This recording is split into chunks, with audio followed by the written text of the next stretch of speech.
এসব বিভিন্ন কথা বলতে বলতে রায়হান কুফুরি করার বক্স সব জিনিস ঢুকায়। বক্স খাটের নিচে রেখে বলে, যা বাসায় চলে যা, খুব শীঘ্রই নিপা তোর জীবনে আসবে, দাওয়াত দিতে যদি ভুলে যাস তোর খবর আছে। রায়হান কথা শুনে যেন আমার ভিতরে একটা খুশির ঢেউ জেগে উঠল। সত্যি, তাহলে নিপা আমার জীবনে ফিরে আসবে, আমি আবার তাকে পাবো আমার প্রেমিকা হিসেবে, এইবার হয়তো বউ হিসেবে পাবো। এই চাওয়া পাওয়া বিষয়বস্তু অনেকটা মর্মান্তিক। এই বুঝি হয়ে যাচ্ছে, আবার বুঝি কিছুটা হারাচ্ছে। তবে যত কিছুই ভাবি, রায়হান আমাকে একটা পথ দেখিয়েছে, এটা আমার কাছে অনেক। খুশিতে আমি রায়হানকে জড়িয়ে ধরে কাঁদতে শুরু করি। রায়হানকে বিদায় দিয়ে যখন নিজের বাড়িতে এলাম, আমার মা বাবা আমাকে দেখে কান্না আরম্ভ করেছে। আমি কোনোভাবে তাদের সান্ত্বনা দিয়েছি, কিন্তু সান্ত্বনাটা তখন আমার দরকার ছিল। আমার বাবা বলেন, কার জন্য শুধু শুধু মার খেলতে গেলি?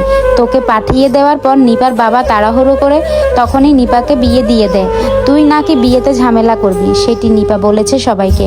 তাই ওর বাবা দ্রুত সব আয়োজন করে বিয়ে সারায়। বাবার মুখে সংবাদটা শুনে আমার মাথায় বাজ ভেঙে পড়ার মতো অবস্থা। এটি কিভাবে সম্ভব? তাও কি আমি ঠিক শুনছি? মাথায় কারো হাত ওলানোর স্পর্শ, চোখে চোখ খোলে আমার। আমি বিছানায় শুয়ে আছি, পাশে মা বাবা আর ছোট ভাই দাঁড়িয়ে আছে। ছোট বোন পাশে বসে আমার মাথায় হাত বোলাচ্ছে।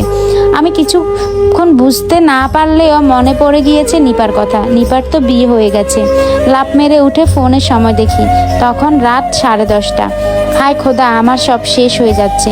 দিক বেদিক হয়ে আমার বিছানা থেকে উঠে নেমে যাই।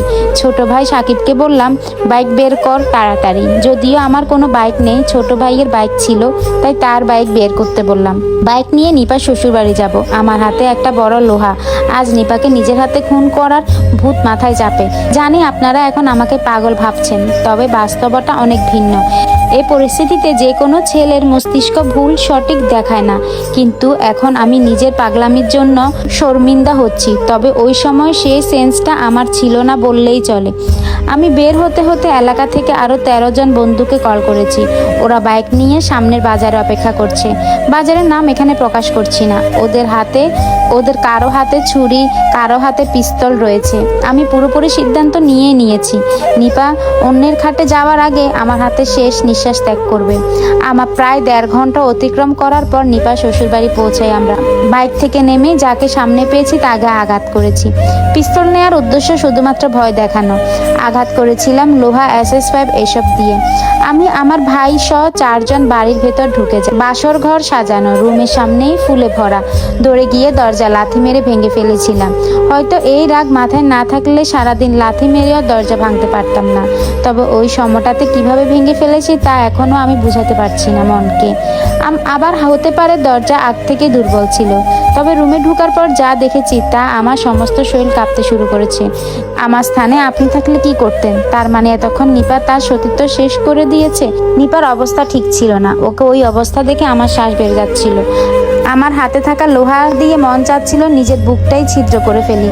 চোখটা ভিজে এসেছে আমার, হাত পা কাঁপতে থাকায়, দাঁড়িয়ে থাকায় শক্তি পাইনি। আমি সেখানে বসে পড়ছিলাম। বসে শুধু বেজা চোখে নিপার দিকে তাকিয়ে আছি। মানুষ এইভাবে রূপ বদলাতে পারে কিভাবে? এইদিকে বাড়িতে হামলা করা নিপার স্বামীর পরিবার থানায় কল দেয়। থানা বেশি দূরে ছিল না, হেঁটে গেলে 7 মিনিটের রাস্তা। পুলিশ চলে আসে নিপার বাড়িতে। আমার সাথীদের অনেকে পুলিশ দেখে পালায়, আমার ভাইও পালিয়ে যায়। শুধু আটকা পড়েছিলাম আমি সহ 3 জন। যখন পুলিশ আমাকে নিয়ে যাচ্ছিল তখন আমি নিপার দিকে এক দৃষ্টিতে তাকিয়েছিলাম। আপনারা বিশ্বাস করবেন না হয়তো, ওই সময়টা আমার সত্যি বুকটা চিনচিন করে যাচ্ছিল। আমার ভেতরে কেউ চিৎকার করে কান্না করছে। তবে উপরে আমি একদম শান্ত বসা ছিলাম, তাই দাঁড়াতে পারিনি। পুলিশ আমাকে টেনে নিয়ে যাচ্ছিল। এতে আমার একটা স্যান্ডেল ওদের বাড়িতে থেকে যায়। 5 দিন পর আমি ছাড়া পেয়েছি জেল থেকে। কিভাবে মা বাবা আমাকে বের করেছিল আমি জানি না। কোনো উকিল ধরেছে আর কি জবাব দিয়েছে, হয়তো কিছু টাকাও জরিমানা করেছে, কিন্তু আমার কোনো হদিশ ছিল না।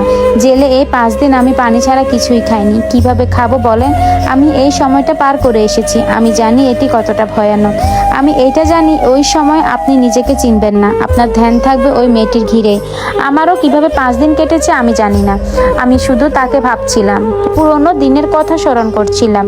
এইভাবে আর স্মরণে আমার সময় মরণ হয়ে গেছে। টের পাইনি কখন 5 চলে গিয়েছে। বাসায় যখন গাড়িতে করে নিয়ে যাচ্ছিল আমাকে, আমি কারোর সাথে 2-4টা কথাও বলিনি। কি বলবো, আমার কথা বলাটাও এখন যুদ্ধের সমান। বাসায় এসে নিজের রুমে গিয়েছিলাম। এরপর দরজা বন্ধ করে আমি ইচ্ছামতো চিৎকার দিয়েছি। আমার একা একটি চিৎকার নিপার সাথে কাটানো 8 বছরকে দেখতে পারছিলাম। মনের সব কষ্ট আজ উজাড় করতে যাচ্ছি। জানি লোকে আমাকে পাগল ভাবছে, কিন্তু আমি এটাই জানি এই চিৎকার তারাও দিত যদি তাদের সাথে আমার মতো কিছু ঘটতো। আমার দিনটা পুরো একঘেয়ে হয়ে গিয়েছে। একা সারাদিন রুমে বসে পাগল হয়ে যাচ্ছিলাম। 15 দিন পর, অর্থাৎ নিপার বিয়ের আজ 20 দিন, আমার ছোট ভাই খবর পেয়েছে একটা। সে দৌড়ে এসে আমাকে বলল, ভাইয়া ভাইয়া, নিপার জামাই নিপাকে ডিভোর্স দিয়ে দিচ্ছে, ওদের ছাড়াছাড়ি হয়ে গেছে। ছোট ভাইয়ের মুখে কথাটা শুনে আমি কিছুটা অবাক হলাম। খুশি হয়েছি নাকি আফসোস করতেছি আমি বুঝতেও পারছিলাম না। আমি কোনো রিয়াকশন দিব না। হতবাক হয়ে আমি জানতে চাইলাম ঘটনার মূল কারণ। তখন আমার ছোট ভাই কোনো উত্তর দেয়নি, সেই শুধু ছাড়াছাড়ির খবরটাই পেয়েছে। আমি রুম থেকে বের হতে যাচ্ছিলাম, তখন আমার বাবা বললেন, যে মেয়েটার জন্য আজ তোর এই হাল হয়েছে, সেই মেয়েটার জন্য তুই এখনো ছুটে যাচ্ছিস? আমার সম্মানের কথা একবারও ভাবলি না? আমার কোনো মূল্য নেই তোর কাছে? মানুষ আমাকে বাজারে ছি ছি করে যাচ্ছে। আমাদের কথা বাদ দে, অন্তত নিজের তো লজ্জাবোধ হওয়া উচিত। এত অবিচার অপমান করার পরেও তুই ছোট লোকই কেন করছিস বাবা? সেদিন আব্বুর কথায় আমার পা আটকে যায়। আর যাইনি আমি। কার জন্যই বা যাব, যে আমাকে রেখে অন্য একটা পুরুষের বিছানায় গেছে? তার জন্য? তবে ছাড়াছাড়ির কারণটা আমার জানতে ইচ্ছে হয়েছিল। বাবার কথায় সেটিও আর জানতে চাইলাম না। সোজা নিজের রুমে এসে পড়েছিলাম। যদি ঘটনাটা এখানে শেষ হয়ে যেত তবে হয়তো সব ঠিক ছিল। ঘটনা যেন মাত্র শুরু হয়েছে। 20 দিনের মাথায় ঘটে এক দুকল্পনীয় ঘটনা। সকাল ভোরে আচমকা আমার ঘুম ভেঙে যায়। বাহিরে আলো পড়েছে বোঝা যাচ্ছে, কিন্তু বাড়ির সবাই ঘুম। আমার বুকের বাম পাশটা চিনচিন ব্যথা করছে। টেবিল থেকে পানির জগ নিয়ে আমি পানি